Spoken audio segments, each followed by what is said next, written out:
Windows 7 অথবা 10 অথবা 8.1 আমরা যে কোনো ভার্সনটি অপারেটিং সিস্টেম ইনস্টল করি না কেন, অপারেটিং সিস্টেম ইনস্টল করার পর নির্দিষ্ট কিছু প্রোগ্রাম আছে যেগুলো টাস্কবারে ডিফল্ট ভাবে পিন করা থাকে।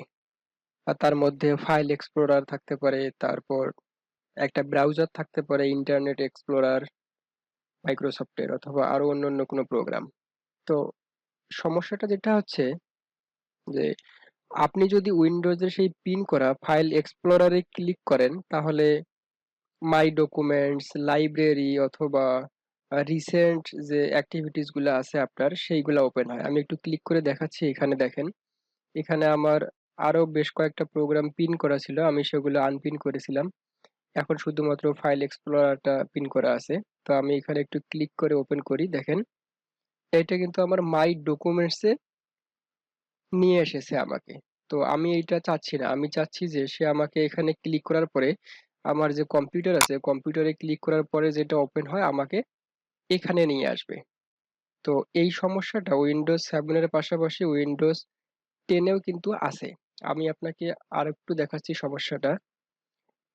আমি যদি এইটাকে এখান থেকে আনপিন করে দিই, তারপর কম্পিউটারে ঢোকার পরে এখন যে স্ক্রিনটা আসছে, এইটাকেও যদি আমি এখানে পিন করে দেই, দেখেন পিন করে দিলাম, আমি কিন্তু এই স্ক্রিনটা পিন করেছি।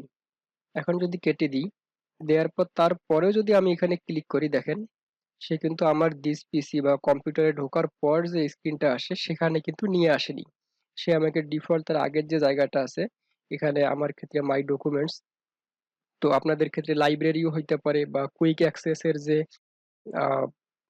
অপশনটা আছে সেখানেও নিয়ে আসতে পারে।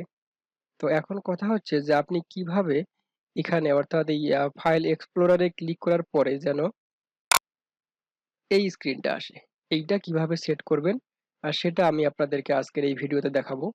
আর তবে ভিডিওটা শুরু করার আগে একটা রিকোয়েস্ট, সেটা হচ্ছে যে আপনি যদি আমার চ্যানেলে নতুন হয়ে থাকেন, এখনো সাবস্ক্রাইব না করে থাকেন, তাহলে প্লিজ ভিডিওর নিচে যে লাল সাবস্ক্রাইব লেখা বাটনটা আছে একবার প্রেস করে সাবস্ক্রাইব করে দিবেন।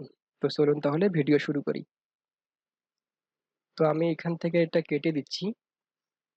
দিয়ে আমি আপনাদেরকে একটা জিনিস দেখাই। আমি যদি এখানে রাইট ক্লিক করি, দেন তারপরে এইখানে যে উইন্ডোজ এক্সপ্লোরারের যে অপশনটা আছে, এখানে রাইট ক্লিক করার পর দেখেন প্রপার্টিজ, আমি প্রপার্টিজে আসছি। এখান থেকে টার্গেট, এই টার্গেটটা যদি আমি চেঞ্জ করে কোনোভাবে এই টার্গেটটা দিতে পারি, তাহলে কিন্তু সে সরাসরি আমি যখনই ওইটাতে ক্লিক করব তখনই এই ডিসপ্লেটা ওপেন হবে। কিন্তু আমি যদি সরাসরি শুধুমাত্র এই কম্পিউটারটা এখানে কপি করে নিয়ে যাই ওখানে বসাই দিই, তাহলে কিন্তু হবে না। এর জন্য একটা সার্টেন লিঙ্ক তো অবশ্যই আছে, সেই লিঙ্কটা আমি আপনাদেরকে ভিডিও ডেসক্রিপশনে দিয়ে দেব। সেই লিঙ্কটা হচ্ছে এই লিঙ্কটা। আমি এটাকে কপি করলাম, দেন এইটাকে আমি এখানে রিপ্লেস করে দিলাম। এখন অ্যাপ্লাই, ওকে। তো এখন যদি আমি এখানে ক্লিক করি, তাহলে দেখেন যে সরাসরি সে আমাকে দিস পিসিতে নিয়ে আসছে। তো এইটা ছিল উইন্ডোজ 7-এ আপনি কিভাবে করবেন তার প্রক্রিয়া। তো উইন্ডোজ 10-এ এইটাকে আরো সহজে আপনারা করতে পারেন। আমি আপনাদেরকে এবার উইন্ডোজ 10-এ আপনারা কিভাবে করবেন সেটা দেখাচ্ছি, চলুন।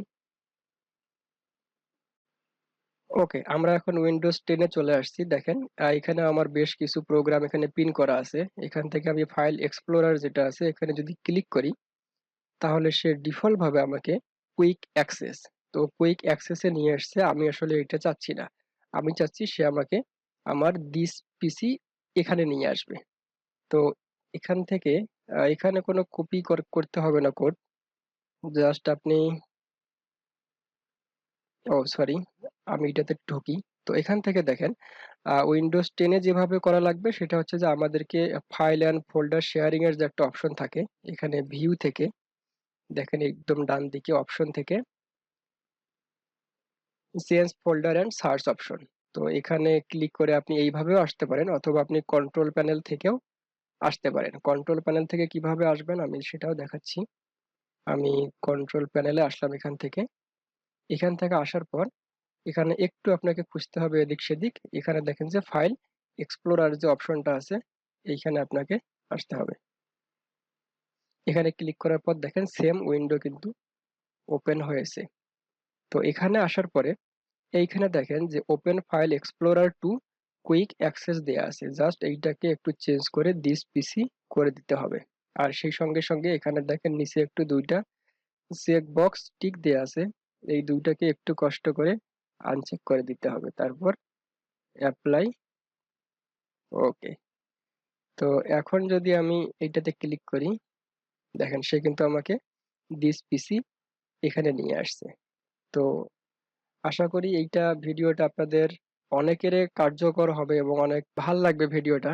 আর ভিডিওটা যদি ভালো লাগে তো অবশ্যই একটা লাইক তো দিবেনই। আর সেই সঙ্গে এইরকম আরো যদি টিপস এবং ট্রিক্স রিলেটেড ভিডিও পেতে চান তাহলে সেটাও আমাকে বলতে পারেন, আমি তার উপরে ভিডিও বানাবো, সমস্যা নেই।